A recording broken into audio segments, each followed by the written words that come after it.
Bonjour à tous et à toutes, c'est avec beaucoup de plaisir que toute l'équipe s'installe pour vous servir, amis téléspectateurs, chers auditeurs, chers internautes.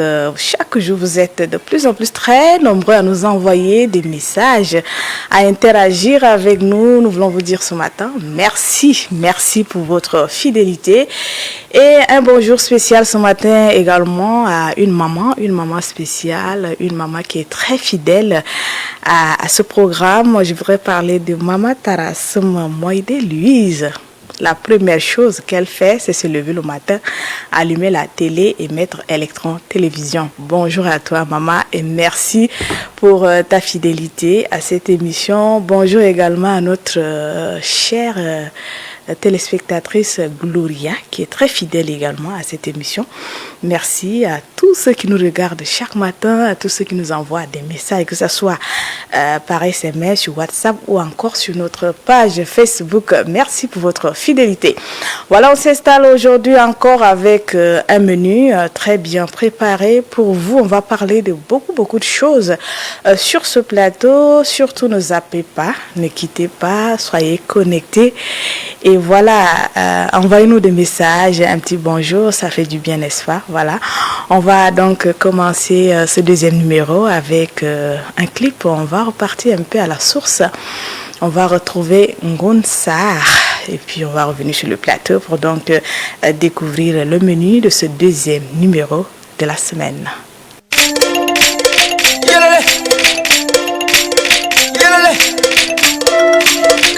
Les vrais savent d'où ça vient. Ça vient de ça. Arson comme chéri.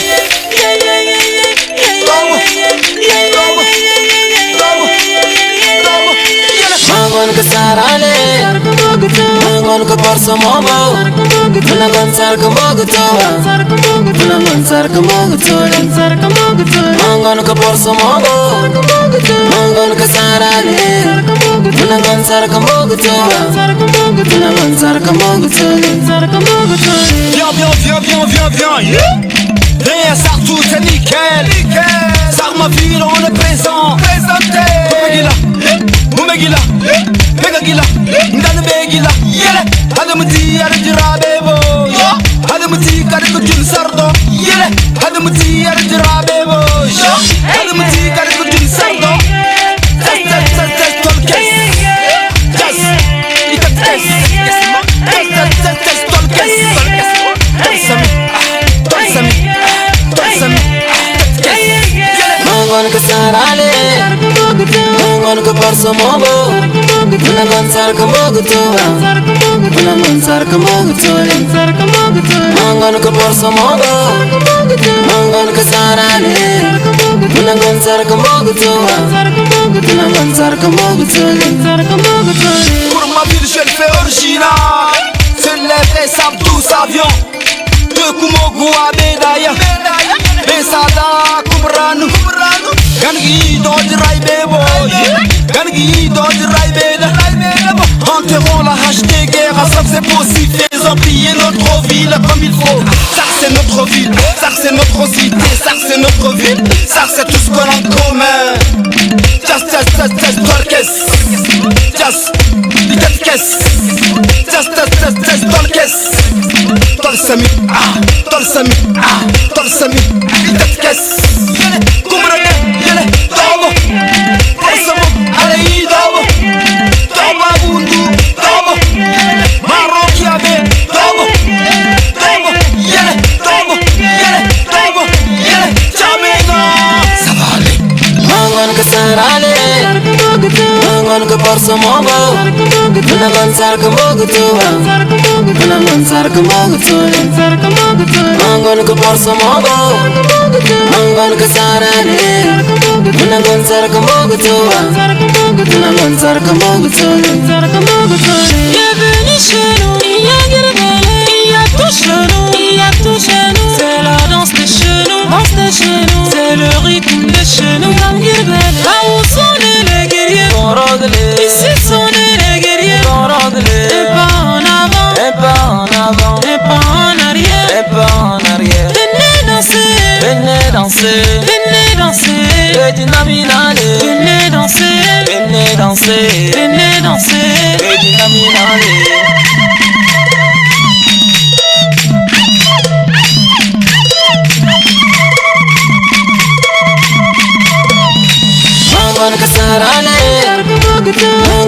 borsa mobo Mina gon sarka mogo toa Mina gon sarka mogo toa Mangon ka borsa mobo Mangon ka sarane Mina gon sarka mogo toa Mina gon sarka mogo toa Akai besoe Ejinta mina Robinge Ejinta mina le Yakarino Ejinta mina Mama Kaltuma Ejinta mina le Ejinta mina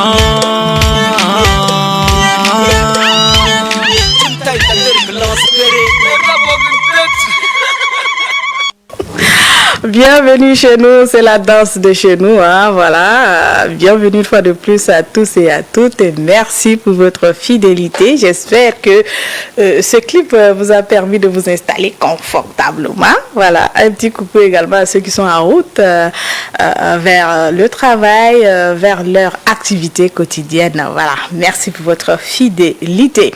Alors aujourd'hui, dans ce deuxième numéro de la semaine, on va recevoir le professeur Ouropo. Avec lui, on parlera de l'alimentation et la fertilité. Restez connectés et n'hésitez surtout pas à nous poser de questions. Nous allons aussi recevoir un jeune écrivain qui vient donc avec son œuvre, son ouvrage sur ce plateau pour pouvoir vous présenter le contenu. Et on va faire un tour à Abéché pour recueillir un peu le rêve des citoyens d'Abéché par rapport à notre beau pays, le Tchad.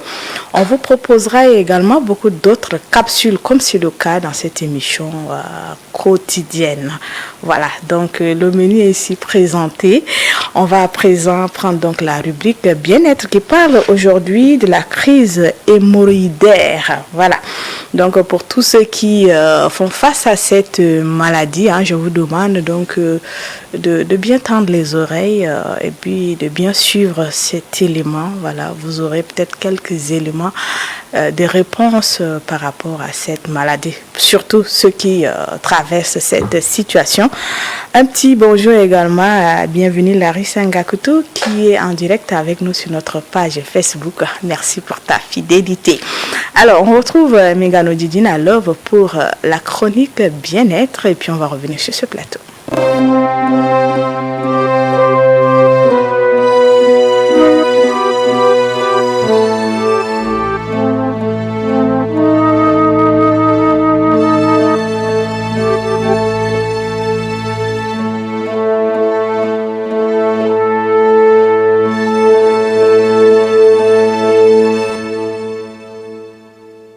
Les facteurs qui favorisent les crises hémorroïdaires sont d'abord la mauvaise circulation sanguine. Nous avons aussi les constipations. Les crises hémorroïdaires sont déjà prédisposées pour les personnes qui ont entre 45 et 65 ans. Donc il y a l'âge aussi qui favorise les crises hémorroïdaires. Nous avons aussi du fait que ça peut être héréditaire, le stress, la grossesse et surtout la constipation de façon répétitive et constante. Comme l'alimentation, c'est une des causes de constipation qui crée beaucoup de crises hémorroïdaires, les aliments à éviter sont des aliments qui ne sont pas déjà riches en nutriments et en fibres pour nourrir nos bons intestins, pour faciliter le transit intestinal et la digestion. Nous allons citer les aliments comme les aliments qui sont ultra transformés, surtout la farine raffinée qu'on retrouve dans nos marchés, excès de sucre rajouté qu'on retrouve aussi dans nos aliments chaque jour. Et nous avons aussi pour les personnes qui souffrent de crise hémorroïdaire, ils doivent éviter l'excès d'alcool, ils doivent aussi éviter la cigarette et ils doivent éviter le café. Sans toutefois oublier les aliments trop épicés comme le piment, le gingembre. La première chose que je conseille à tout le monde qui a déjà un problème de crise hémorroïdaire ou bien qui voudrait prévenir les crises hémorroïdaires, la première des choses, ça sera l'hydratation constante et régulière. Donc la personne qui souffre ou bien qui veut prévenir doit boire de l'eau de façon régulière et de façon constante pour éviter cela. La deuxième des choses, ça sera par rapport à son alimentation. Il doit favoriser les aliments qui sont locaux et saisonniers, comme les légumes, les fruits, les légumes à feuilles vertes, les haricots, nous avons tellement de céréales complètes comme le maïs, le mil, le blé et tout ça. Donc, ils vont être dans son assiette chaque jour pour l'accompagner. Cela va non seulement lutter contre la constipation parce que ça va favoriser le transit intestinal pour que les selles ne soient plus accumulées au niveau de son intestin. Et d'autres aliments qu'il peut privilégier aussi à long terme sont des fruits qui favorisent le transit intestinal, qui sont des fruits douces comme la banane et tout ça. Donc, dans son alimentation, s'il a dans son assiette, il peut varier son alimentation avec, je vais appeler ça l'alimentation 4V, une alimentation qui est plus végétale, plus vivante, plus variée et plus vraie. Parce qu'un vrai aliment est un aliment qu'on identifie directement comme une tomate, comme une pomme, comme une carotte. Ce sont des vrais aliments en fait. Ce ne sont pas des aliments qui ont été ultra transformés. Quelqu'un qui a déjà une crise d'hémorroïdes, il favorise plus les protéines de chair blanche comme le poulet et le poisson et évite trop plus la viande. La sédentarité aussi peut favoriser les crises hémorroïdaires. Pour ceux qui ont déjà ce problème ou bien qui voudraient éviter ce problème, je peux les conseiller de se lever après être assis 2 heures de temps, ils peuvent se lever, marcher, prendre la marche, même pour 5 minutes s'étirer avant de revenir s'asseoir. Cela va non seulement favoriser la bonne circulation sanguine et aussi aider la personne à mieux se relaxer et changer son humeur aussi. Parce que le stress aussi est déjà parmi les facteurs qui favorisent la crise hémorroïdaire. La première chose que je donnerais comme conseil, c'est que il faut que les gens prennent de l'eau comme leur ami. Plusieurs personnes ne s'hydratent pas. C'est une des causes fréquentes des problèmes des personnes qui souffrent de cela. La deuxième chose à faire déjà, si vous avez ce problème dans votre famille, il faut déjà vous mettre dans une situation où vous deviez mieux prendre soin de vous pour éviter de tomber ça parce que ça peut être de façon héréditaire. Vous devez, si vous avez des problèmes d'hémorroïdes dans votre famille par exemple, vous devez favoriser les aliments qui sont nutritifs et des aliments qui vont favoriser le bon transit intestinal pour que vous n'ayez pas des problèmes de constipation chronique et aussi favoriser une bonne circulation sanguine en améliorant votre activité physique chaque jour.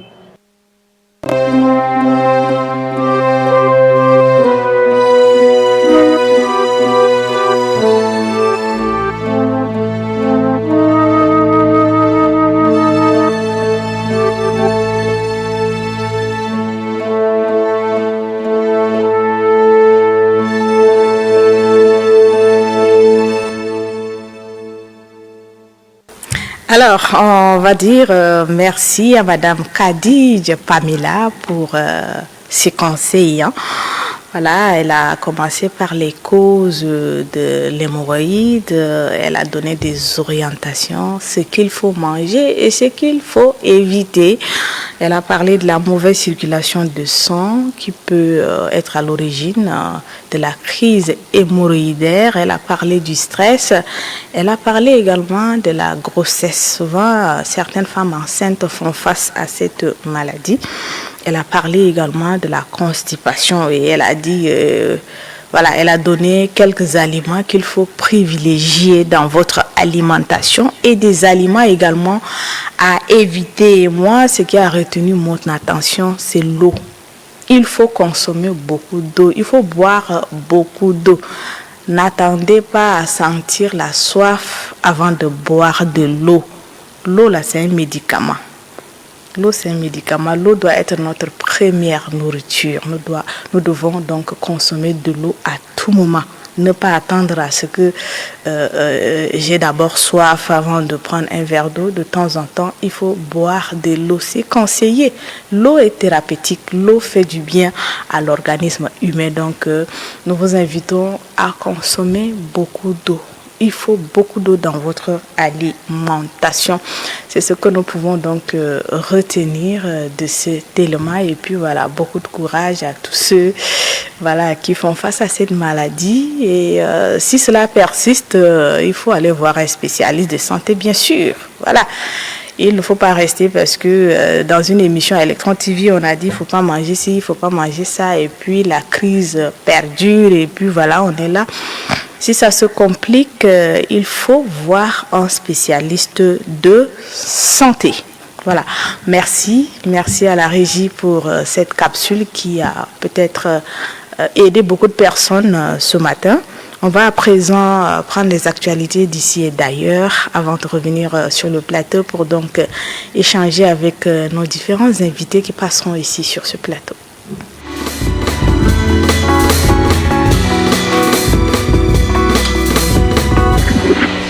Le gouvernement du Burkina Faso, de la République du Mali et de la République du Niger, formant la Confédération des États du Sahel AES, porte à la connaissance de l'opinion publique confédérale et de la communauté internationale leur décision souveraine de se retirer du statut de Rome de la Cour pénale internationale avec effet immédiat.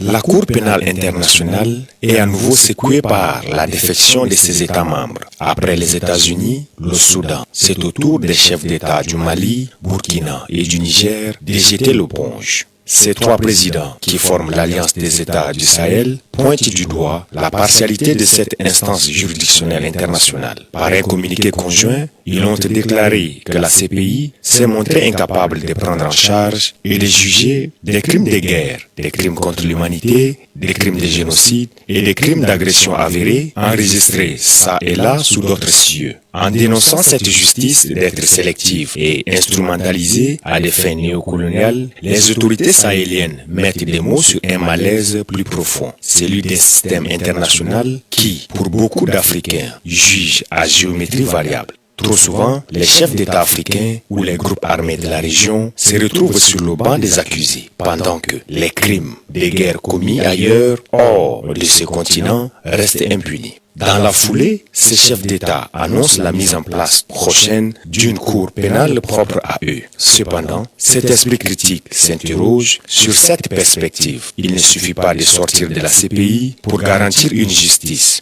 Encore faut-il bâtir des institutions crédibles, capables de juger les pires crimes sans tomber dans l'arbitraire ou la complaisance. Cette future cour pénale sahélienne, annoncée, devrait donc prouver qu'elle peut faire mieux que la CPI. Elle ne devrait pas servir d'abri à l'impunité des puissants. Car, au fond, ce que les victimes attendent, ce n'est pas une justice africaine, occidentale ou régionale. C'est de la justice rendue au sens propre du terme. C'est un acte politique, une déclaration d'indépendance judiciaire, une rupture assumée avec l'ordre international établi et entretenu par les grandes puissances. L'annonce faite par ces trois pays membres de quitter cette grande institution pénale internationale en l'accusant d'être un instrument de répression néocoloniale interroge non seulement la pertinence de la CPI, mais aussi la capacité de l'Afrique à inventer de propres outils de justice et de paix. La décision est donc prise, certes, mais le retrait définitif ne sera effectif qu'un an après la notification officielle à l'ONU. D'ici là, l'AES reste légalement liée aux obligations du statut de Rome.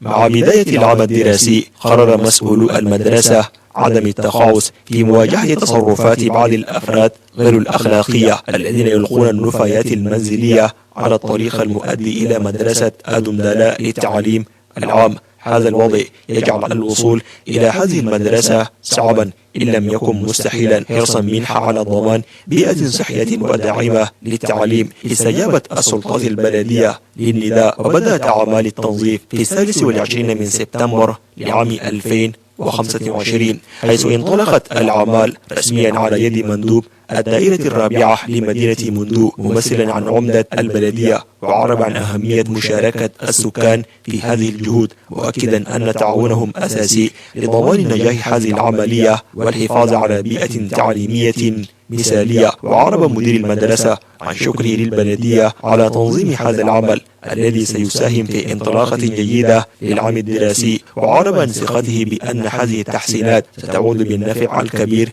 على الجميع وستساهم في خلق بيئة تعليمية مثالية. يعد رمي النفايات في الشارع مخالفا لقيم الواجب المدني واحترام المجتمع، ويحث كل مواطن على الحرص على التخلص من نفاياته في الحاويات المخصصة لها وتوعية ذويه بهذه القضية. لما لها من آثار سلبية على صحة الجميع.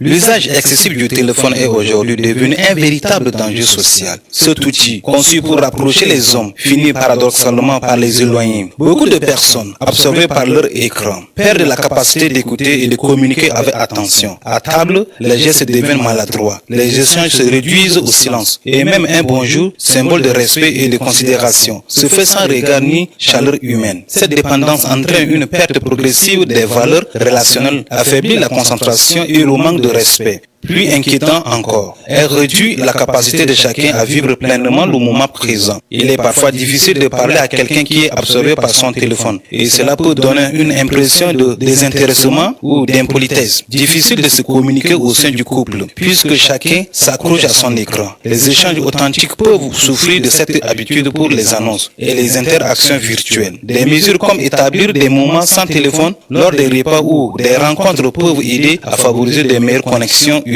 Il est donc urgent de prendre conscience de ce danger et de réapprendre à utiliser le téléphone avec modération. Le portable doit rester un outil au service de l'homme et non l'inverse. Mettre son téléphone de côté pendant les repas. Écouter attentivement quand quelqu'un nous parle. Regarder son interlocuteur lorsqu'on le salue sont des gestes simples mais essentiels pour préserver la qualité des relations humaines. En adoptant un usage responsable, on peut contribuer à renforcer le respect mutuel, l'attention et la convivialité au quotidien.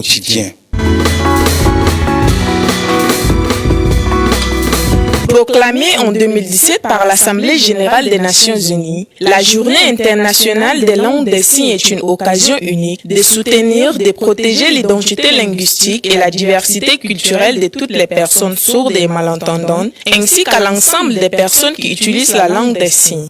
Placée cette année sous le thème « Pas de droits de l'homme sans droit en langue des signes », elle nécessite la préservation des langues des signes en tant qu'élément essentiel. Pour les personnes malentendantes, les droits liés à la langue des signes sont essentiellement à la pleine jouissance de leurs droits humains, tels que définis par la Déclaration universelle des droits de l'homme. À l'occasion de cette journée, nous devrons nous rappeler que rien de ce qui nous concerne ne peut se faire sans eux. Ceci dit l'implication des communautés des personnes sourdes dans les activités qui les concernent et à favoriser l'inclusion du vivre ensemble. Pour le Tchad, cette cause des personnes vivant avec un handicap était prise en compte dans les programmes politiques quinquennales des 12 chantiers et 100 actions relatives à la promotion d'un État solidaire pour tous. Mais les défis qui restent à relever est que le ministère de l'Action sociale, de la solidarité, des affaires humanitaires devrait non seulement enseigner et promouvoir la langue des signes, mais la valoriser et la protéger. On devrait mettre l'accent sur la nécessité de préserver les langues par les signes en tant qu'élément essentiel de la diversité linguistique et culturelle à l'échelle mondiale et de favoriser l'accès aux services et à l'éducation de qualité dans ces langues. Nous sommes réunis ce jour pour vous annoncer deux événements majeurs dans la vie de notre institution universitaire. Le premier événement est relatif à la cérémonie de remise de parchemin aux lauréats de la 12e promotion baptisée Leadership et Impact qui se tiendra le vendredi 26 septembre 2025 à 14h au stade olympique Maréchal Idriss Déby Itno. Cette 12e promotion incarne l'excellence académique, la rigueur, l'engagement et surtout un profond désir de contribuer positivement au développement de notre société. Le choix du thème leadership et impact reflète notre volonté de former des leaders capables d'influencer durablement leur environnement tant sur le plan professionnel que sociétal. Cette cérémonie sera l'occasion de célébrer les efforts, la persévérance et la réussite de nos diplômés. Elle va réunir les familles, les partenaires académiques et institutionnels, les anciens lauréats ainsi que plusieurs personnalités du monde de l'éducation, de l'entreprise et de la société civile. Nous voulons également vous annoncer que la rentrée académique 2025-2026 est prévue pour le lundi 6 octobre 2025 à 7h30. Les inscriptions et les réinscriptions sont déjà ouvertes pour l'ensemble de nos programmes de formation. Cette nouvelle année s'annonce particulièrement promoteuse, avec, premièrement, le renforcement de notre offre pédagogique axée sur les compétences. Deuxièmement, l'intégration accrue des technologies numériques dans l'enseignement. Troisièmement, le développement de nouveaux partenariats internationaux. Et enfin, quatrièmement, un accompagnement renforcé dans l'insertion professionnelle de nos apprenants. La protection des espèces aquatiques constitue aujourd'hui un enjeu majeur pour l'équilibre de la planète. Les mers, les océans, les rivières et lacs abritent une biodiversité riche et indispensable au maintien de la vie humaine, à la régulation des écosystèmes et au développement économique. Pourtant, la pollution, la surexploitation des ressources halieutiques, la destruction des habitats et les effets du changement climatique menacent gravement ces espèces. À cela s'ajoutent les activités de la pêche qui consistent à utiliser les filets, les nasses ou les lignes pour repêcher les alves. Ceci ne profite pas à la croissance des espèces, moins encore l'autosuffisance alimentaire. C'est une pratique qui devrait attirer l'attention du gouvernement tchadien. Face à ces dangers, la préservation et la gestion durable des milieux aquatiques apparaissent comme une nécessité urgente afin de garantir cette ressource naturelle. La survie de la faune et de la flore, qu'elle soit terrestre ou aquatique, dépend de la capacité de l'humanité à préserver les écosystèmes et à utiliser les ressources de manière durable. Chaque espèce joue un rôle unique dans l'équilibre de la nature et sa disparition entraîne des conséquences irréversibles pour l'environnement et pour l'homme lui-même. Protéger la biodiversité, c'est donc protéger la vie, la sécurité alimentaire, la santé et l'avenir des générations futures. La sauvegarde de la faune et de la flore n'est pas seulement un devoir écologique, mais une responsabilité collective et universelle. Le parc des Akouma souffre d'une absence de surveillance, de protection effective, négligence vers les infrastructures ou personnel, la dégradation sévère due à l'absence d'efforts de conservation. Or, dans le cas des Akouma, depuis 2010, la gestion du parc est confiée à l'ONG African Park en partenariat avec le gouvernement tchadien. Avant cela, Zakouma avait été gravement affecté par le braconnage et par l'instabilité. Depuis qu'African Park est intervenu, des progrès majeurs ont été réalisés. Lutte anti-braconnage, restauration des effectifs d'animaux, action communautaire. Bien qu'il y ait eu une période de quasi-abandon ou du moins de faiblesse dans la protection, aujourd'hui Zakouma n'est pas abandonné mais plutôt en phase de restauration et de protection renforcée. Malgré les progrès, il y a encore des défis historiques très importants, spécialement des éléphants. Quelques incidents récents montrent que le braconnage n'est pas éliminé, tuerie des rhinocéros en 2025 et les girafes tuées. On note également les négligences de certains responsables, d'où les suspensions récentes. Les pressions des activités humaines autour ou dans les zones tampons comme l'agriculture, la coupe de bois, emploi de sources d'énergie non durables. Les sécheresses alternant avec l'inondation extrême qui affecte les points d'eau et la survie des espèces d'animaux. La nécessité de mesures d'urgence pour l'eau pendant la saison sèche. La gestion nécessite une présence continue, l'implication des communautés et la remise en ordre des responsabilités. Les événements restants de braconnage et la suspension de certains responsables pour manquements graves montrent que la gouvernance doit rester vigilante. Le parc a retrouvé une réelle efficacité anti-braconnage depuis la prise en charge des African Park. L'augmentation du nombre d'éléphants dans la région particulièrement mentionnée l'année dernière. Réintroduction d'espèces comme les rhinocéros noirs, buffles déplacés vers les réserves tampons, buffalo pour étendre la conservation au-delà du parc central. L'implication effective des communautés locales pour que la conservation soit partagée et durable. Zakouma ne peut plus être décrit comme abandonné dans le sens complet, il est plutôt en train de renaître grâce à des efforts concertés. Mais ce n'est pas plutôt un succès total. Des failles persistent et il faut continuer de renforcer la gouvernance, la surveillance et les ressources à l'implication locale et l'adaptation du climat.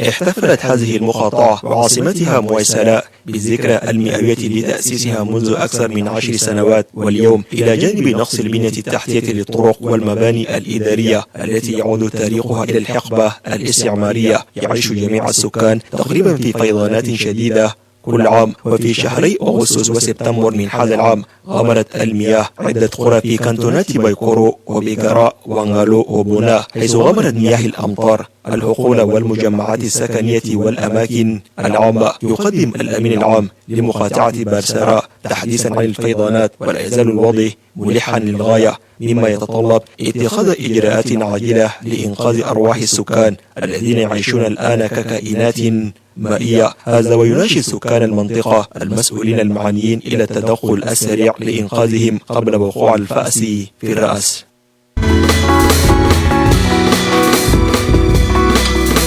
إن تمويل مشروع بناء الجسر الجديد ذو المسارين فوق نهر شاري بالكامل من موارد الحكومة التالية الخاصة، وكان من المقرر الانتهاء منه في مايو الماضي، ولكنه تأجل ولا يزال مستمرا. تهدف مبادرة البناء إلى تعزيز الروابط بين الأحياء الواقعة على ضفتي نهر شاري في محاولة لإكمال العمل. شرع رئيس بلدية الدائرة التاسعة بالتعاون مع مدير المشروع، وبعد إبلاغ الجمهور والمستخدمين بتخليص الطريق ذي الاتجاه الواحد يوم الاثنين الموافق 12 من سبتمبر لعام 2025 لإتاحة المجال لإكمال أعمال الدوار في التنفيذ. كما يدعو الجمهور إلى إظهار روح المواطنة من خلال احترام قانون السير والحد الأقصى للسرعة، بالإضافة إلى تعليمات السلامة وإشارات المرور الحالية. في وقت مبكر جدا من الصباح لا يزال الطريق الذي يخرج من السوق الصغير المعروف باسم سوق حجراي والمتجه نحو انجيلي وحتى مستشفى والية مغلقا حتى إكمال العمل. ما تأثير هذا القرار على المشاة في هذا الجزء، خصوصا وأن هذا الطريق غالبا ما يكون مقيدا بالاحتلال الفوضوي لمركبات البضائع الثقيلة وموظفي الجمارك؟ سنعود إلى هذا بمزيد من التفصيل في تقاريرنا القادمة.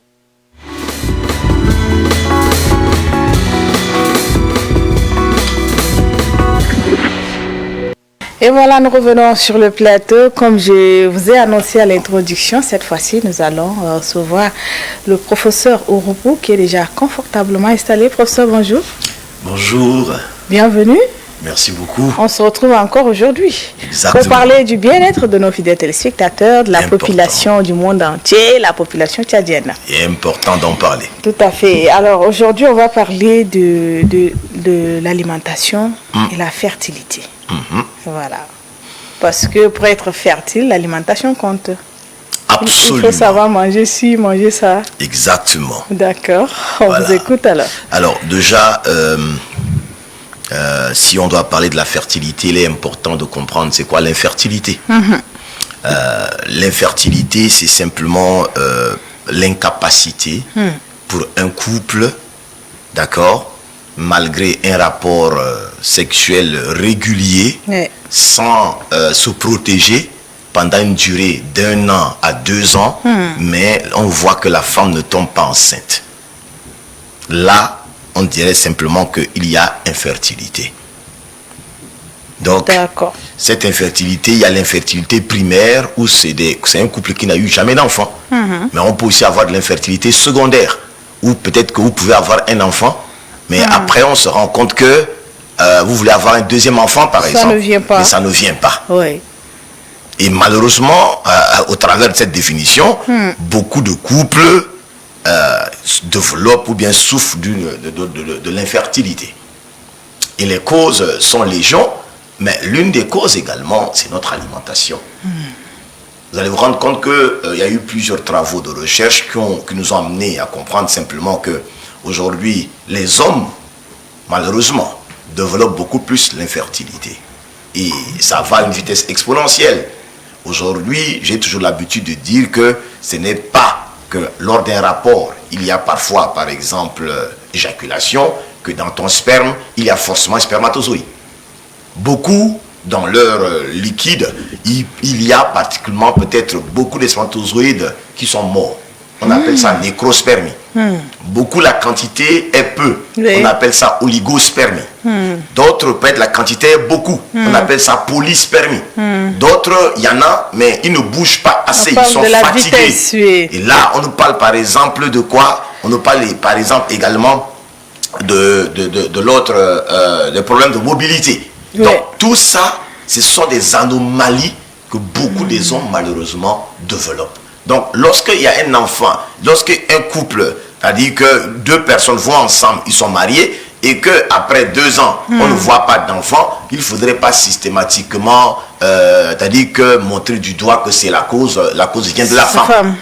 Beaucoup des hommes comme ça a été toujours le cas dans notre société africaine. Beaucoup des hommes aujourd'hui développent ce problème-là réellement. Il ne faut pas penser que parce que, ok, il y a un liquide qui vient et donc systématiquement, c'est de bonne qualité. Non, non. Pourquoi? Parce qu'effectivement, aujourd'hui, notre alimentation est une alimentation dénaturée. Parce que si nous prenons seulement l'exemple des hommes, pour parler d'une bonne qualité des spermatozoïdes, il faut des aliments qui puissent contribuer à la fabrication même de ces spermatozoïdes-là de qualité. Mais pour ça, vous savez, ce sont les aliments qu'on les retrouve plus des aliments du groupe vitaminique B, mais surtout la vitamine B9, par exemple, contribue à une bonne formation des spermatozoïdes. On le retrouve plus dans le règne végétal. D'accord? Maintenant, lorsque ils doivent atteindre la maturité, c'est-à-dire que les spermatozoïdes doivent atteindre la maturité, ce sont des aliments qui sont riches en quoi? En zinc. On peut le retrouver où, par exemple? Dans le sésame. Le sésame contient du zinc. D'accord? Donc, manger un peu ces boulettes, c'est pas mauvais. Vous voyez un peu? Maintenant, pour protéger et éviter ce qu'on appelle l'altération du code génétique, éviter les problèmes, c'est-à-dire que de l'homme, parfois vous allez voir qu'une femme met au monde, mais quand l'enfant vient, c'est comme si c'est une fille cachée dans un homme. C'est-à-dire que ce sont ce qu'on appelle le syndrome de Turner de Down. Au lieu d'avoir XY, c'est 2XY. Ce sont des malformations, ce sont, vous voyez un peu, ce qu'on appelle l'altération du code génétique. Donc pour protéger les spermatozoïdes, il faut une consommation des aliments qui sont riches en vitamine E. On le retrouve où? Dans le règne végétal. On peut le retrouver dans l'avocat, par exemple. On peut le retrouver, par exemple, dans l'huile de palme, par exemple. Et autres, d'accord? Et les aliments qui sont riches en provitamine A, on peut le retrouver dans quoi? La papaye, la tomate, on peut le retrouver dans les carottes et autres. Vous voyez? Et les aliments riches en vitamine C. Donc ça veut dire que je dois manger varié, équilibré, sain. On vous dira que ça coûte cher. Manger varié, équilibré. Mais pas forcément cher. Vous voyez, le problème se pose, c'est que ce que nous investissons, par exemple, pour acheter nos habits, nos sacs, nos cheveux, les mèches, ce que nous investissons pour acheter les unités, d'accord? Mais parfois, ça dépasse même le fait de prendre 200 francs pour ajouter concombre à côté de notre boule et notre gombo. Vous voyez un peu? Bien manger, se nourrir, ce n'est pas du spaghetti au poulet. Malheureusement, c'est ça en fait le problème. Et puis, au-delà de tout cela, les gens ne s'hydratent pas, on ne boit pas de l'eau. On ne boit pas de l'eau. J'ai toujours l'habitude de dire que, écoutez, beaucoup de gens disent qu'ils veulent avoir une bonne qualité des spermatozoïdes, mais tu ne t'hydrates pas, alors que c'est liquide. Si c'était en poudre et que tu ne buvais pas de l'eau, on pouvait comprendre. Mais comme c'est liquide, il va falloir que tu puisses t'hydrater. Donc, du volet même des hommes, il y a un problème. Maintenant, au-delà de tout cela, vous allez vous rendre compte qu'aujourd'hui, on a aussi des comportements de vie chez les hommes où on porte parfois des pantalons trop serrés et autres, alors que l'autre, les spermatogenèses, la fabrication des spermatozoïdes, il faut une température qui soit véritablement en deçà de 25 degrés. Maintenant, toi, tu portes tes pantalons qui te serrent trop au niveau des bourses testiculaires. Et imagine le soleil du Tchad. Le soleil du Tchad associé avec peut-être des sous-corps qui sont encore en polystène, qui ne sont même pas en coton. Et puis au-delà de tout cela, tu prends parfois, peut-être tu travailles et puis tu prends ton ordinateur, tu déposes encore la chaleur qui est produite par l'ordinateur, qui est en contact direct avec l'organe sexuel. Tout cela perturbe aussi la bonne fabrication des spermatozoïdes. Tu dors pas assez. Ça empêche à ce que l'énergie réparatrice puisse véritablement se faire. Le tout couronné avec un stress criard. Donc c'est tout ça à la longue qui dénature la qualité des spermatozoïdes et ça peut réduire la capacité d'être fertile. Et on passe le temps à chercher les causes ailleurs. Pourtant, ça se trouve tout simplement dans notre alimentation, notre mode de vie. Malheureusement. Et donc ça, c'est du côté de l'homme. Maintenant, venons chez la femme. Ben écoutez, la femme aussi, effectivement, il y a des femmes qui ont aussi des problèmes d'infertilité. Suite à quoi? Aujourd'hui, beaucoup de femmes, suite à des pathologies gynécologiques, telles que l'endométriose, les syndromes des ovaires polykystiques et autres. Vous voyez un peu, mais regardons un peu les produits cosmétiques aujourd'hui. Mais c'est une des causes aussi. On néglige ça. Vous voyez un peu? Aujourd'hui, le problème qui se pose, c'est que aujourd'hui, les gens sont prêts à vouloir corriger Dieu. C'est ce que moi je le dis. La dépigmentation, c'est un réel problème. Au-delà de cela, vous allez voir que tout le monde est chimiste, les femmes. Chacun veut lui-même, c'est-à-dire que fabriquer son propre produit cosmétique. Les gens aiment trop utiliser les démêlants de manière excessive. Donc tout ça contient ce qu'on appelle les perturbateurs endocriniens. L'organisme absorbe encore et encore. Et donc du coup, ça fait à ce que ça va altérer les hormones chez la femme. Elle ne s'hydrate pas. Elle est trop palabreuse. Elle a un problème. Elle est trop stressée. D'accord? Associé à cela. Elle se dépigmente encore. Elle se dépigmente encore. Au-delà de ça, on a aussi l'aspect de l'alimentation. Manger trop hyper sucré, raffiné et autres. Donc c'est tout ça. Arrivé à ce niveau, le corps est trop rancunier. Mais quelles sont les conséquences visibles chez la femme? Mais les conséquences visibles chez la femme, c'est que ils vont te dire que tu as des syndromes des ovaires polykystiques. Ça veut dire quoi? C'est-à-dire qu'il y a une augmentation des graisses et qui vont venir, c'est-à-dire que, et puis perturber tes hormones. Et donc, ça va également créer des problèmes. Voilà un peu. Et ça, c'est un problème aujourd'hui. Vous savez, l'homme apporte la semence, qui est le spermatozoïde. La femme doit être une terre fertile. Maintenant, si la terre là, est polluée, la semence peut être bien, mais il risque de ne pas avoir quoi? Donc c'est ça le problème. C'est pourquoi avant à ce qu'une femme ne puisse tomber enceinte, il faut une préparation minimum de 3 mois. C'est pourquoi je dis toujours que la grossesse c'est un projet.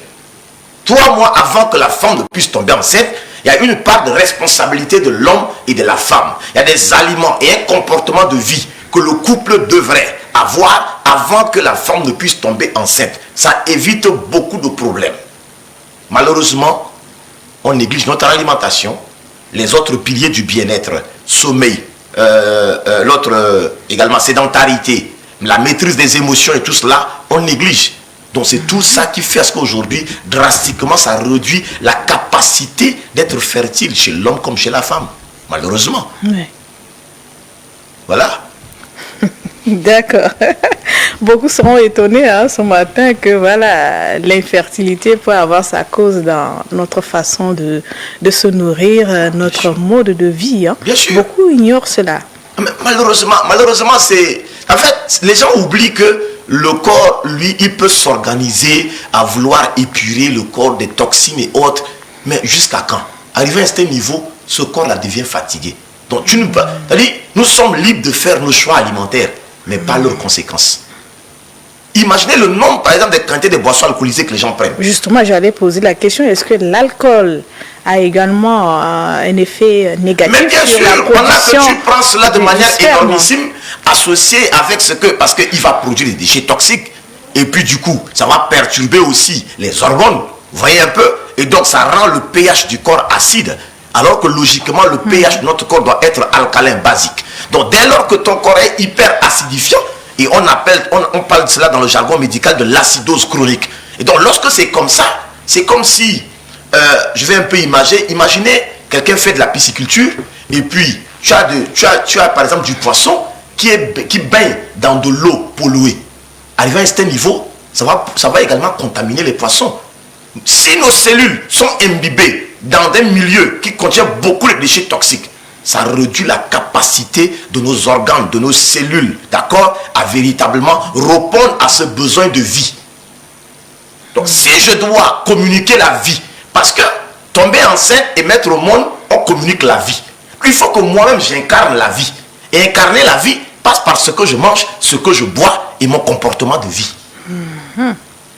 C'est pourquoi manger, c'est comme une semence. Est-ce que tu apportes une semence de vie ou bien une semence de mort? Chacun doit opérer des choix. Souvent on néglige et parfois on est trop religieux et puis on ne change pas notre comportement de vie et on veut simplement tout le concentrer, on veut tout spiritualiser. Prier, prier, prier, mais tu as une responsabilité de veiller sur ton alimentation et sur ton style de vie. Donc lorsque tu associes tout cela, maintenant tu actives à travers la prière ou bien la foi, ça marche mieux. Et l'hygiène aussi. Mais bien sûr. En fait, c'est ces éléments-là qu'on devrait très tôt inculquer aux plus jeunes et puis préparer aussi les nouveaux mariés à comprendre qu'ils ont une responsabilité pour éviter tout cela. Il ne faut pas attendre d'abord le jour J avant de... Il y a aussi parfois aussi l'abus des méthodes contraceptives. Parfois, très tôt, chaque mois, il prend les pilules du lendemain. Chaque mois, et puis lui-même, il mange très mal. Et tout cela, ça perturbe les hormones. C'est pourquoi tout doit se faire de manière contrôlée, encadrée. Sinon, on risquerait d'ici 30 ans, on risquerait d'avoir plus de la moitié des hommes et autres infertiles. Parce que, 1, ils ne mangent pas. 2, ils abusent des boissons alcoolisées. 3, il est trop stressé. Voici les 3 ennemis de l'infertilité. Voilà le problème aujourd'hui. Combien courent après le travail n'ont pas le temps de manger? Combien courent après le travail ne dorment pas? Combien courent après le travail et transfèrent leur frustration sur les boissons alcoolisées? Arrivé à un certain niveau, on est incapable de faire quoi? D'être fertile, mais de cela aussi, ça a un impact même sur la libido. Donc du coup, ça crée des frustrations et des problèmes au niveau du foyer. D'accord. Donc, après 1 mois, 1 an, 2 ans de mariage, s'il n'y a pas d'enfant, il ne faut pas tout de suite accuser la tante ou l'oncle qui est au village. Il faut commencer d'abord à se remettre en cause sur notre mode de vie, notre alimentation. Exactement. Et on dit également que la femme est féconde 24 heures par mois. J'ai lu quelque part. 24 heures par mois. La fécondation se fait 24 heures par mois. Chez la femme? Oui, j'ai lu quelque part. Alors, je ne sais pas si c'est scientifique. Alors, scientifiquement, ce n'est pas véritablement cela. Voilà. C'est que sur les rapports sexuels, si la femme doit tomber enceinte, il y a des dispositions psychologiques, il y a des dispositions également au niveau physiologique qu'il faudrait prendre. Si vous faites les rapports sexuels hors période de l'autre d'ovulation, comment elle va tomber enceinte? Ça fait qu'à ce niveau aussi, c'est pourquoi il y a des gens qui vont même pendant le mariage, l'homme parfois ne connaît même pas le cycle de sa femme, et puis lui, ils font dans des périodes où elle n'est pas. Donc, bon. Mais c'est tout un calcul, hein. Faire un enfant, c'est tout un calcul. Mais ça se prépare, ça s'éduque. Vous voyez un peu, lorsqu'on parle de mariage, c'est les femmes en Afrique qu'on essaie de plus les éduquer. On pense que l'homme connaît tout. Malheureusement, il fait ses expériences dans la rue, il ne comprend rien. On dit que l'enfant, c'est Dieu qui donne, donc oui, voilà. C'est pourquoi. Non, c'est Dieu qui donne. Oui. Mais Dieu nous a donné aussi de la sagesse et de l'intelligence de savoir aussi comment le faire. Tu passes tout ton temps, par exemple, à voyager. Et quand tu viens à la maison, c'est la période où la femme n'est pas féconde. Bon, comment vous allez avoir l'enfant là? Ça va être le miracle de Jésus. C'est à cela aussi qu'il faudrait. Il y a des gens simplement parce que quand la femme est dans sa période d'ovulation, le monsieur n'est pas là. Il revient seulement que la période où la femme est dans sa période hors d'ovulation. Bon, quand c'est comme ça, c'est difficile qu'elle tombe enceinte. Ouais. Donc, en fait, c'est une question de responsabilité du couple. Et quand vous prenez des dispositions, et même sur le plan psychologique, vous savez, parfois on peut développer de l'infertilité au début du niveau de l'esprit. Le fait même de ne pas croire à une capacité d'être fertile, c'est-à-dire que réduit la capacité d'être fertile. D'accord, professeur. Un conseil pour finir à l'endroit de ceux qui nous regardent. Nous ne sommes pas des prophètes de malheur, mais c'est simplement éveiller la conscience de la population et de se dire qu'au fur et à mesure que nous évoluons, nous pensons être civilisés et nous souffrons des problèmes et des maladies de la civilisation. Revenons, réapprenons à manger, reprenons notre santé en main, soyons acteurs de notre santé, investissons notre temps et notre argent à mieux nous préparer avant d'entrer dans le mariage. Et pendant que nous sommes dans le mariage, véritablement, s'il y a un problème après 2 ans et qu'il n'y a pas d'enfantement, essayons de nous remettre en cause. Qu'est-ce qui ne va pas? Qu'est-ce qu'on peut faire ensemble en couple? C'est toujours, l'infertilité n'est pas une fatalité. Ce n'est pas de la stérilité. Et donc, on peut encore trouver des solutions. Allez-y auprès des spécialistes et ensemble, ils verront comment vous accompagner à trouver une solution. Merci, professeur, d'être passé. Nous vous souhaitons une très bonne journée. On va demander à la réalisatrice de vous accompagner avec une capsule qui va nous permettre de recevoir un jeune écrivain sur ce plateau.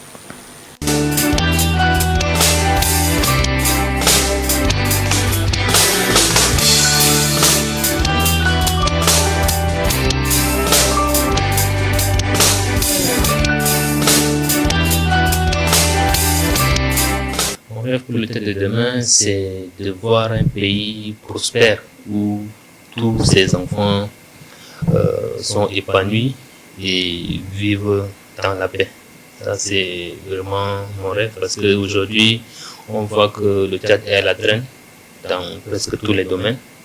Donc, mon vœu le plus cher, c'est que le pays puisse vraiment se mettre sur le chemin du développement pour que tout le monde puisse bénéficier des avantages que le pays puisse offrir. Mon rêve, c'est de rêver d'un Tchad qui peut changer. Parce que beaucoup plus aujourd'hui, beaucoup ont perdu l'espoir que notre pays va un jour peut-être ressembler aux autres pays dits normaux, où on peut vraiment avoir la justice, la paix et tout ça. Moi, tout ce que je veux, c'est d'avoir un pays où nous, ces filles et fils, peuvent vraiment se sentir à l'aise, mieux à l'aise qu'ailleurs. Il y a des gens aujourd'hui, ici en Afrique, ils ne rêvent même pas d'aller ailleurs parce qu'ils sont déjà à l'aise. Donc on veut être à l'aise chez nous-mêmes. Donc on veut que les besoins physiologiques de première nécessité soient affectés. On veut une bonne éducation, on veut une bonne justice, on veut en tout cas une vie paisible pour tout le monde. Le Tchad de demain, en tant qu'une maman, nous prions qu'il y ait un changement. Et nous espérons qu'il y aura un changement.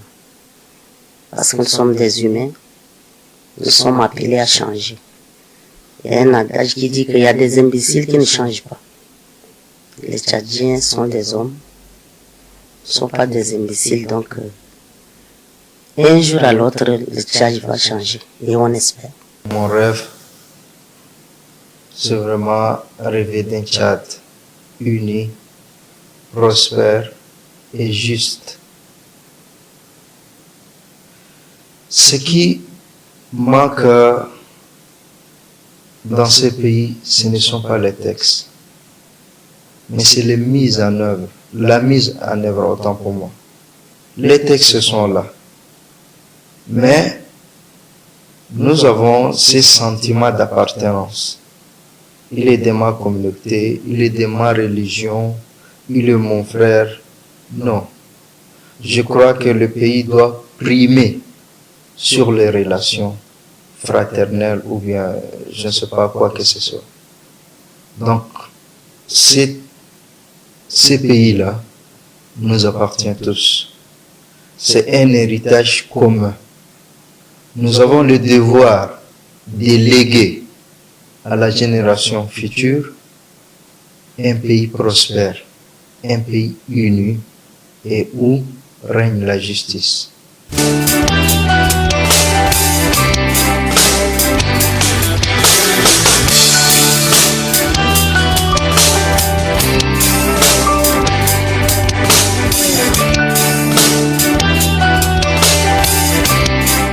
Voilà, de retour sur le plateau. À présent, nous sommes avec le jeune auteur tchadien, monsieur Benudjoum Nekila Mia Williams. Bonjour. Bonjour. Bienvenue. Merci. Vous allez bien? Oui, ça va. D'accord. Avec vous, nous allons aller à la découverte de votre premier ouvrage intitulé « En attendant Mungu il périsse ». C'est cela? Oui. D'accord. Mungu, c'est en quelle langue ou dialecte du pays? Mungu, c'est en Swahili. En Swahili? Oui, qui veut dire simplement Dieu. Dieu. Oui. Pourquoi aller jusqu'à choisir le Swahili? Pourtant, nous avons le Sar, nous avons le Zimé, le Mundang, le Zakawa, le Goran. Au Tchad. Oui, au fait, j'ai utilisé ce nom. C'était parce que le livre, déjà, je le veux à utilisation plus au niveau Afrique. Oui. Et même des noms le plus souvent qui seront retrouvés dans le contenu, c'est que en français et en swahili. Donc c'est pour objectif d'utilisation au niveau Afrique. Africain. Oui. D'accord. Alors, votre ouvrage nous parle de quoi? Voilà, on essaie de montrer un peu les images de l'ouvrage à l'écran. On voit un grand arbre, on voit des personnes qui se prosternent, voilà, devant quelqu'un qui est assis au milieu. Oui. Voilà, ça signifie quoi cette image? Bon, l'image déjà explique que tout le contenu du livre, en attendant Mungu il périsse, c'est d'abord une pièce théâtrale. Une pièce théâtrale qui aborde transversalement plusieurs problèmes de la société, oui, mais principalement à 4 thèmes. D'accord. Le premier, ça touche un peu nos systèmes politiques qu'on a au Tchad, bon, en Afrique en général. Oui. Puisque vous voulez toucher l'Afrique. Oui. Système politique africain. Oui. Qui se ressemble d'ailleurs. Oui, qui se ressemble le plus souvent et qui quelquefois n'est pas adapté à nos réalités et qui est le plus souvent aussi le nœud de tous les problèmes qu'on a. Oui. Deuxième thématique, c'est aussi la manipulation politique qu'on a le plus souvent et qui quelquefois fragilise même nos États. Et notre troisième thématique, c'est aussi cette guerre intergénérationnelle entre les anciens et les jeunes. Les anciens qui sont quelquefois, qui aiment plus le statu quo, qui sont conservateurs, et les jeunes qui ont vraiment cet esprit de révolution. Et nous avons aussi l'inaction de la société face aux mots. On est plus resté, on ne fait plus de l'action et on espère que ce soit vraiment le Dieu qui vienne nous sauver.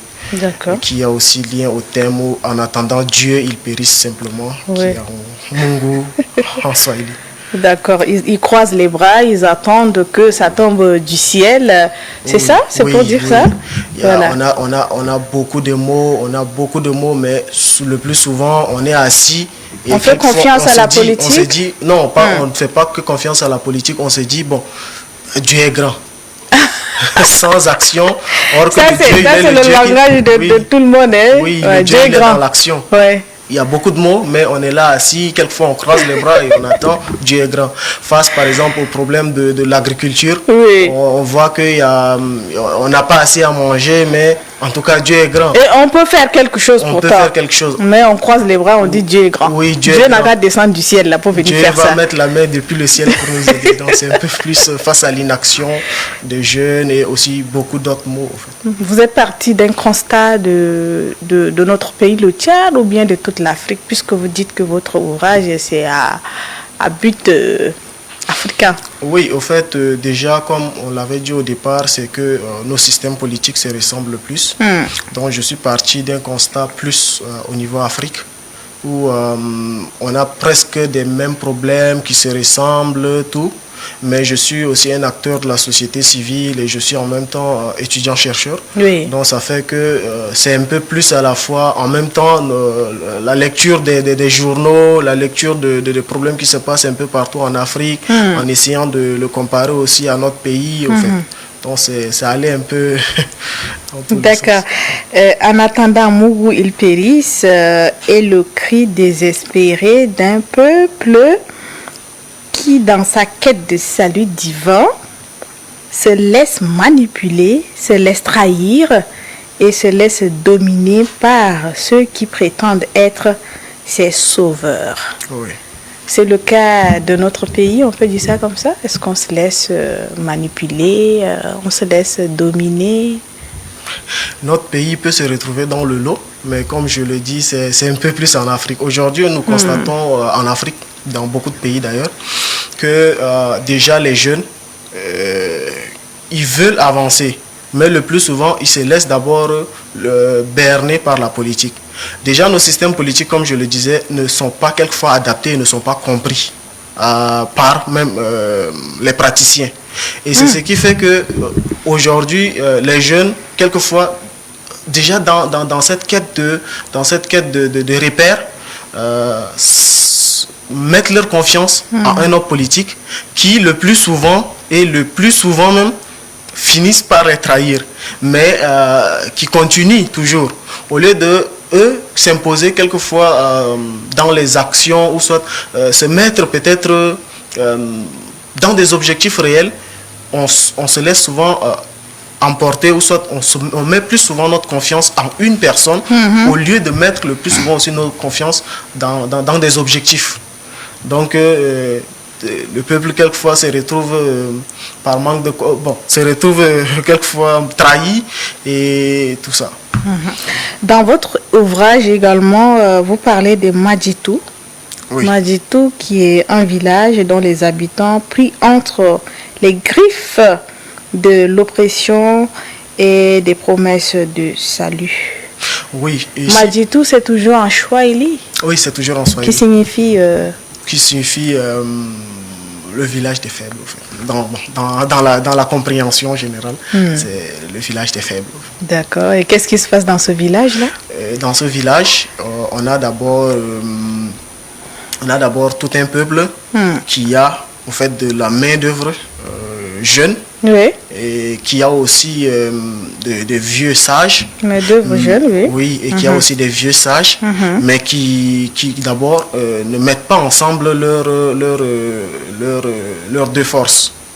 Les jeunes forts qui sont là et les anciens sages qui peuvent orienter ces jeunes. Et d'abord, Madjitou était resté et attendre un autre village venir les conquérir, le village Ngouvou, qui est aussi en Swahili.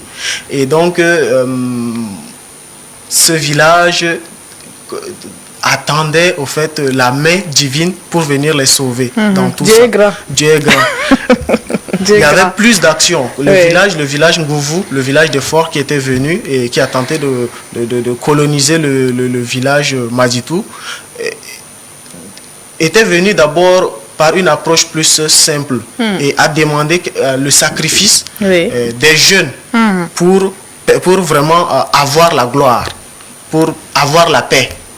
Il demande au roi de faire un choix, de soit donner ces jeunes en esclavage chez lui pour construire le chez lui, ou soit faire le choix de l'affronter.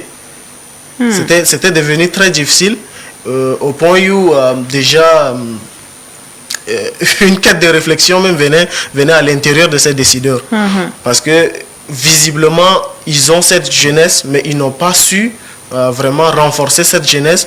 Ils se retrouvent face à un dilemme. Ils se retrouvent face à un dilemme. Or que cette jeunesse, si elle était formée, ça revient un peu plus dans le sens des jeunes qu'on a aujourd'hui.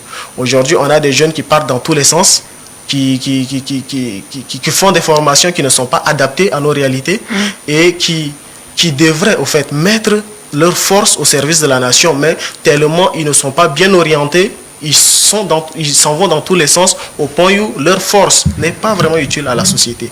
Donc ça s'explique juste en ce sens. Oui. Alors vous avez parlé ici de la main-d'œuvre des jeunes qui sont là, des sages également qui sont là, mais chacun essaye d'évoluer de son côté. Or, si les deux se mettaient ensemble, ça allait être super. C'est ce qu'il faut faire dans notre société. Oui. Aujourd'hui, nous constatons vraiment cette rupture intergénérationnelle. Les anciens qui sont là, qui trouvent que la jeunesse n'est pas assez mature, qui trouvent aussi que la jeunesse ne peut pas encore prendre la main, et la jeunesse qui trouve aussi que les décisions des anciens n'est pas adaptées à leur réalité, et que, avec cet esprit révolutionnaire, ils veulent se mettre devant et aller par eux-mêmes. Et c'est ce qui fait qu'aujourd'hui, on n'y avance pas. Pourquoi? Parce que déjà, cette jeunesse, comme on le dit, a la force. Mais aussi les anciens ont de l'expérience. Tout à fait. Donc, tant que ces deux ne s'associent pas. Et les jeunes, déjà, comme on le dit souvent, si vous ne savez pas d'où vous venez, ça serait difficile pour vous de vous orienter ou bien d'aller quelque part. On a ce problème de référentiel. On veut faire tout par nous-mêmes et quelquefois aussi les diplômes. Ces petits diplômes que nous avons font que nous nous sentons plus supérieurs déjà à ces anciens qui ont vécu de l'expérience mais qui n'ont pas ces diplômes. Donc c'est un peu un problème de tout dans nos sociétés. On se dit que non, c'est pas pas votre temps, les choses ont évolué et tout ça. Vous nous libérez la place. Vous êtes vieux, vous continuez à occuper de l'espace. Alors comment est-ce qu'on doit faire pour concilier les deux? Cette jeunesse et les anciens, c'est possible de les concilier? Oui, c'est possible de les concilier. c'est possible de les concilier parce que aujourd'hui, ce qui manque d'abord, c'est un espace de dialogue. Aujourd'hui, on n'a pas vraiment d'espace de dialogue.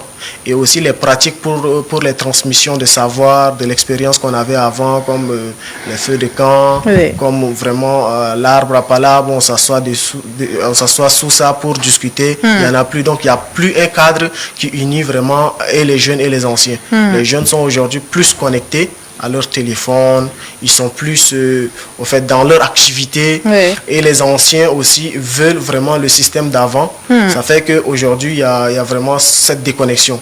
Donc s'il y a toujours vraiment moyen de retrouver un espace de dialogue entre jeunes et anciens qui sera ni ancien ni moderne, essayer de trouver vraiment le juste milieu qui peut vraiment réunir les deux. Je crois que ça pourrait aller parce que sans ça on va toujours tourner au rond, comme on est vraiment aujourd'hui en Afrique.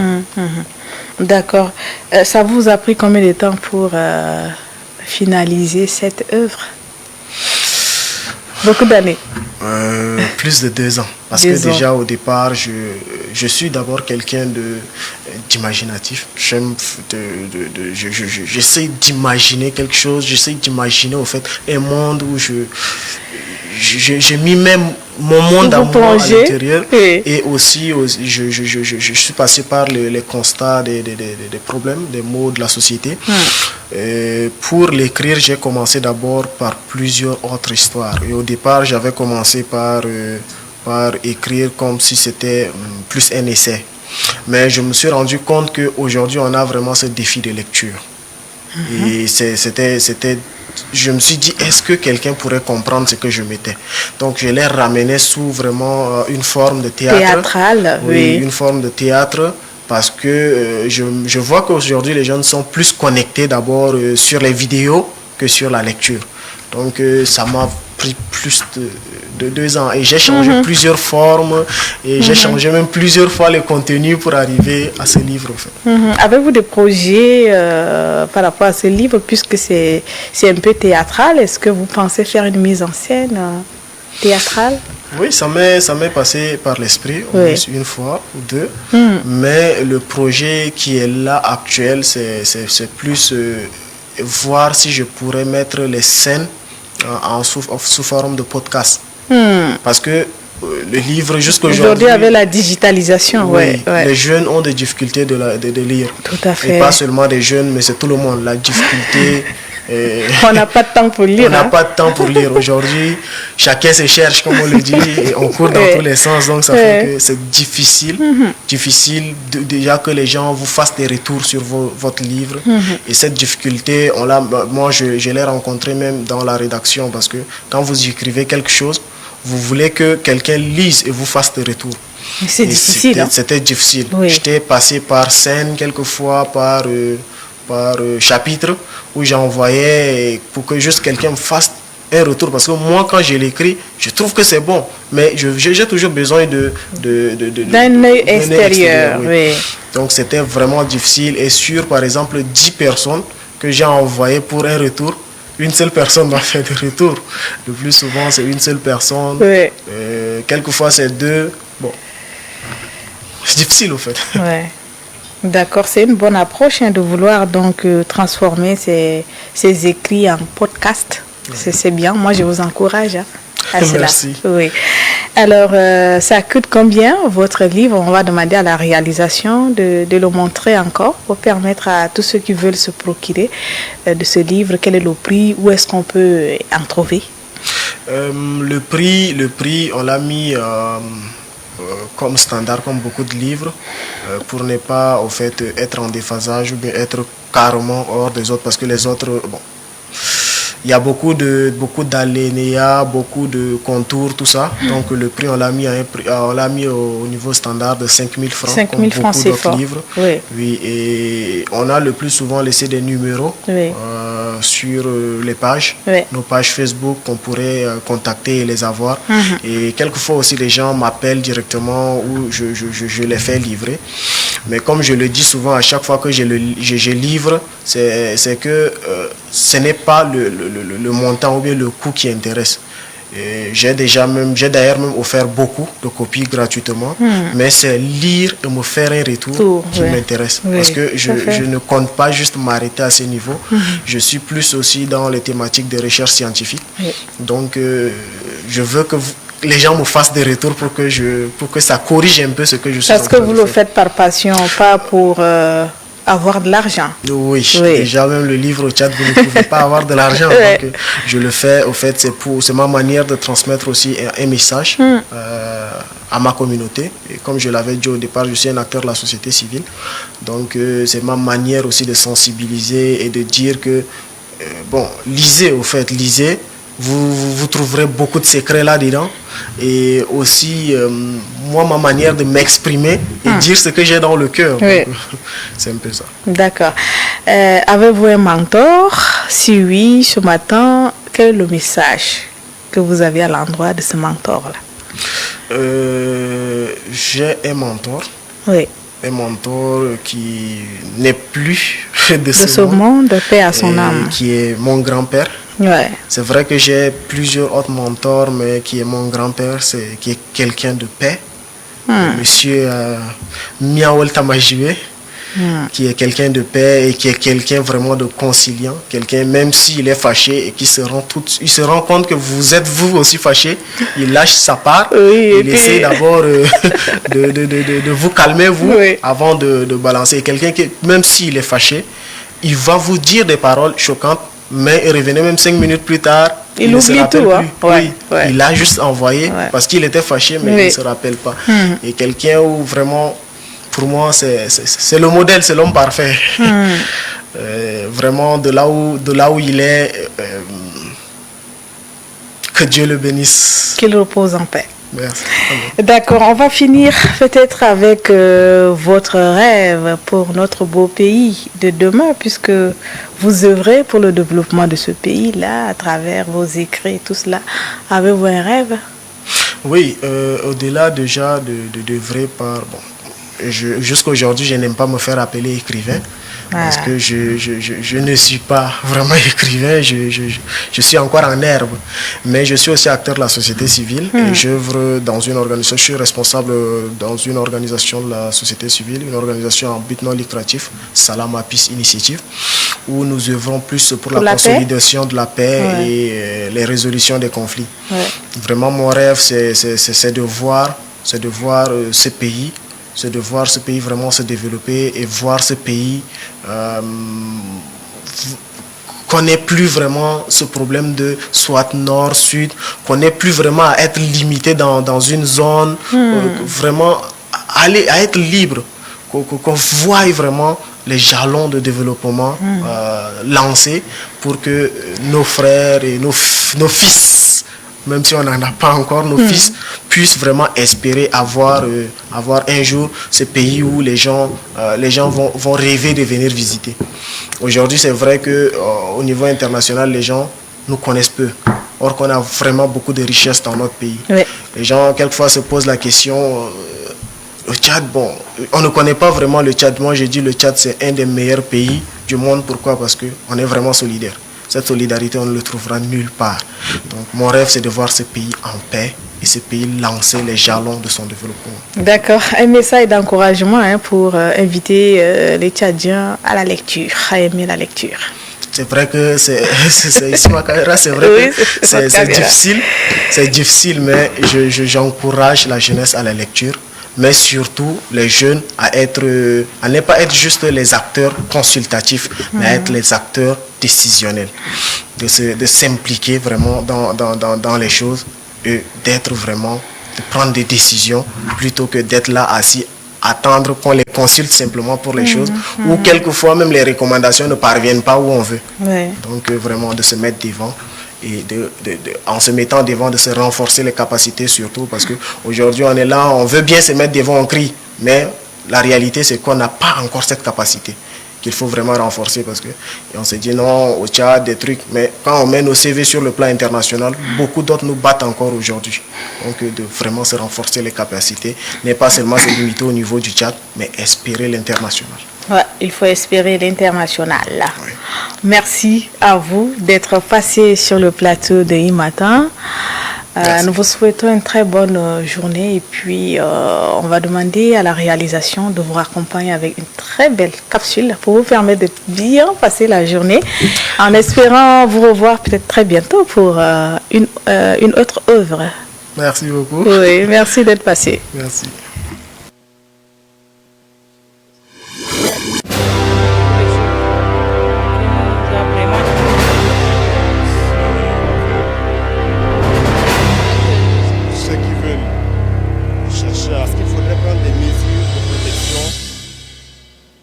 Nous voyons en cette décentralisation le pouvoir qui sera transféré avec toutes les ressources au niveau local.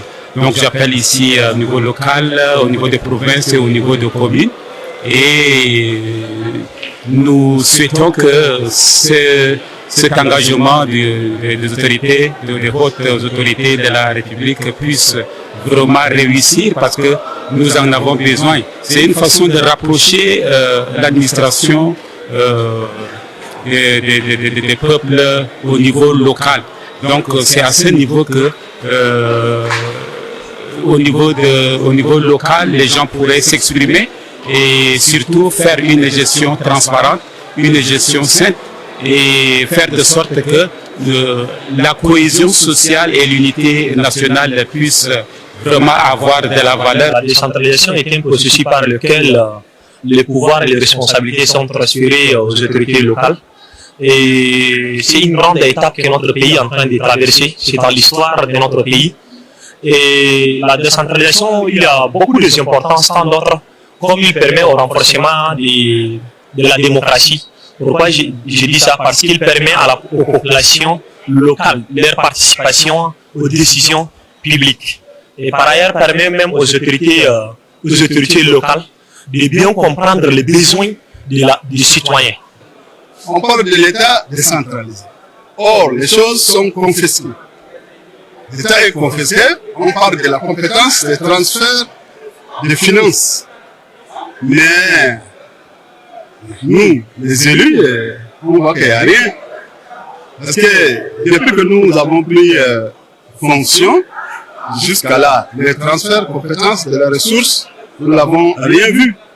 Voilà, nous tombons en tant qu'élus conseil communal. Et nous sommes dans la période de la saison pluvieuse.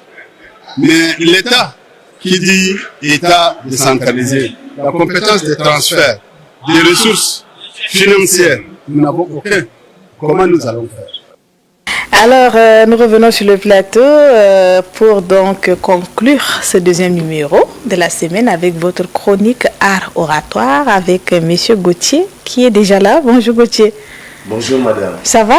Je vais très bien vous-même. Ça va très bien, surtout que vous êtes là ce matin sur ce plateau. Le lundi, on avait abordé les qualités d'un bon orateur. On avait cité 11 qualités.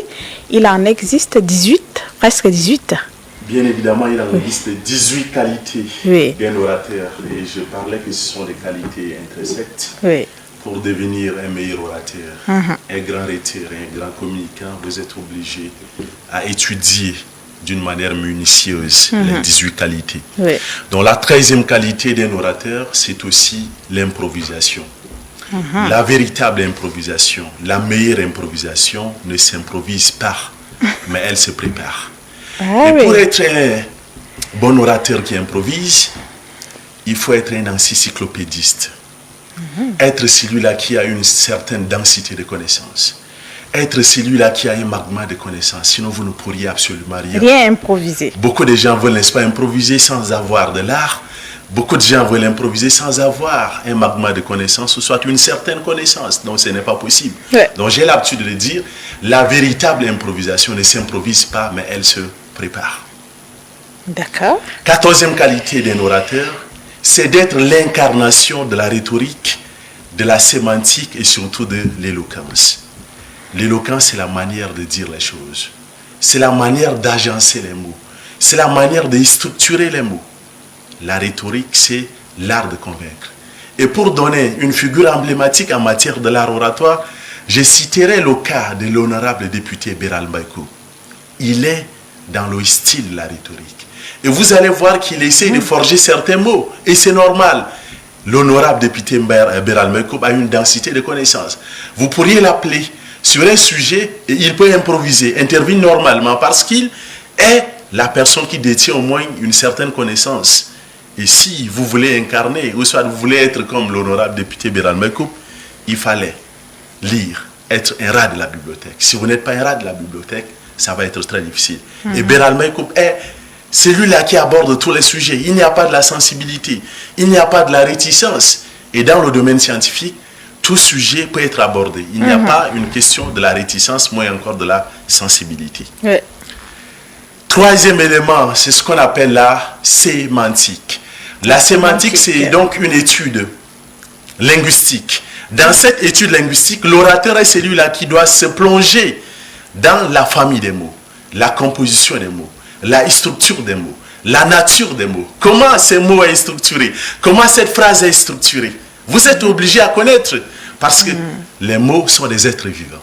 Vous devrez étudier les mots. Vous êtes obligé à connaître l'arbre généalogique des mots.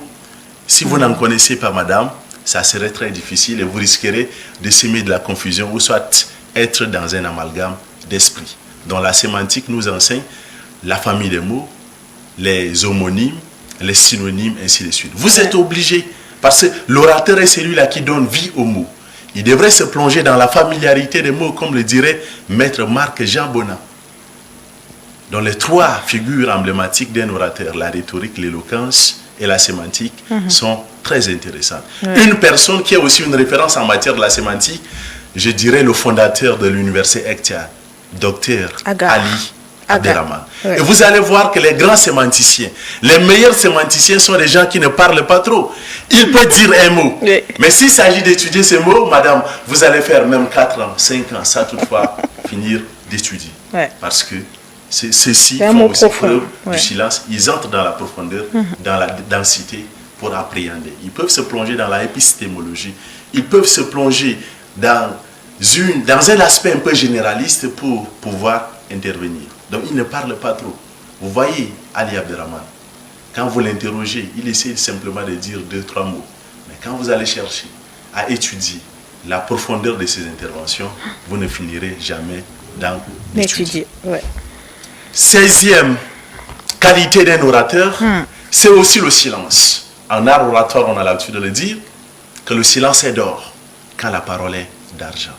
Vous devrez savoir marquer un silence.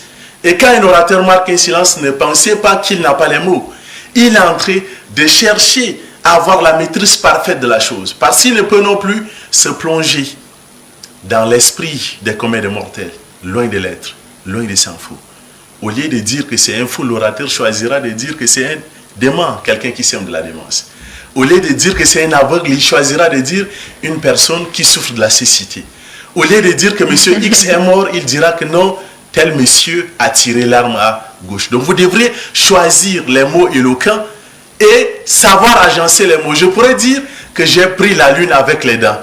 Mais s'il s'agit d'analyser en tenant compte des aspects et en même temps des règles régissant la langue française, cette phrase est fausse.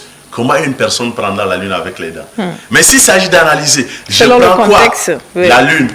Avec quoi? Je prends quoi? La lune avec quoi? Les dents. Les dents. Donc c'est possible. Il y a un sens. Mais du point de vue de la sémantique, du point de vue de la rigueur de la langue française, cette phrase n'est pas bonne. Donc le silence est très intéressant en matière d'art oratoire.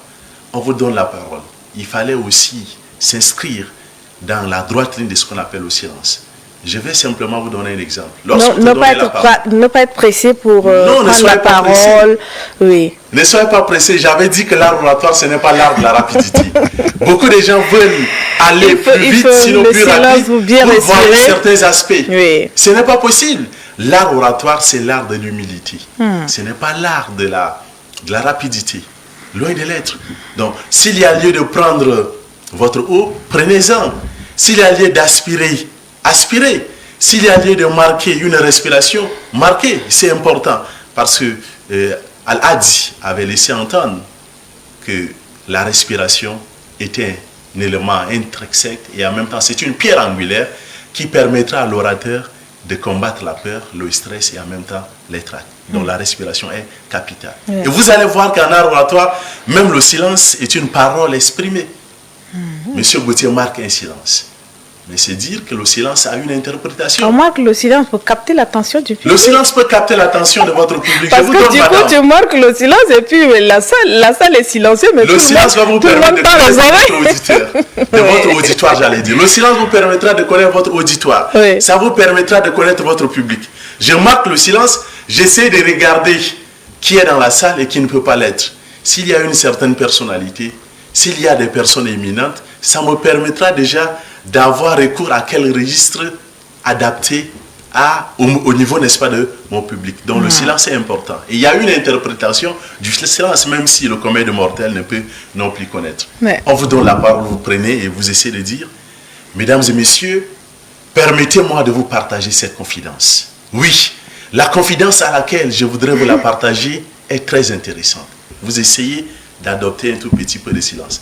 Les gens auront de la nostalgie et surtout de l'euphorie à attendre la fin, la suite de votre intervention. Donc, vous savez combien de fois le silence est important. 17e qualité d'un orateur, c'est l'humilité. L'art oratoire, c'est l'art de l'humilité. Je vois certains formateurs, certains coachs qui sont arrogants. L'arrogance, ce n'est pas de l'art oratoire. C'est l'art de l'humilité. Et l'humilité est une vertu cardinale d'un orateur. L'humilité est une chose importante, prépondérante d'un orateur. Et on a l'habitude de le dire, l'humilité précède la gloire. Et la dernière qualité. La dernière catégorie d'un orateur, c'est de savoir faire des analyses. La capacité d'analyser et surtout la capacité de critiquer. Vous devrez faire des analyses objectives. Vous devrez savoir critiquer. Et en art oratoire, tout ne peut pas être vrai. Vous devrez dire que telle chose est vraie, mais je ne suis pas obligé à y croire. Il fallait aller dans la densité de cette chose pour pouvoir la connaître. Parce que si vous allez simplement vous fier de cette apparence risquerait d'être autre chose.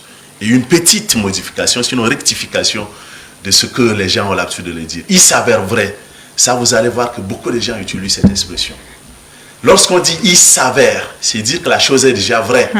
Il est hors de question encore de dire « il s'avère vrai ». Quand vous le dites, c'est que c'est du pléonasme, c'est la redondance. Donc voilà les qualités des bons orateurs. Super, on finit donc avec le chapitre sur la qualité ou les qualités d'un bon orateur. La semaine prochaine, on passera à un autre sujet, un autre chapitre. Exactement. Merci à vous d'être passé. On va dire merci à toute l'équipe de production. Merci à vous pour votre fidélité à ce programme. Le rendez-vous est pris pour demain, 7h30. D'ici là, portez-vous bien et puis à bientôt.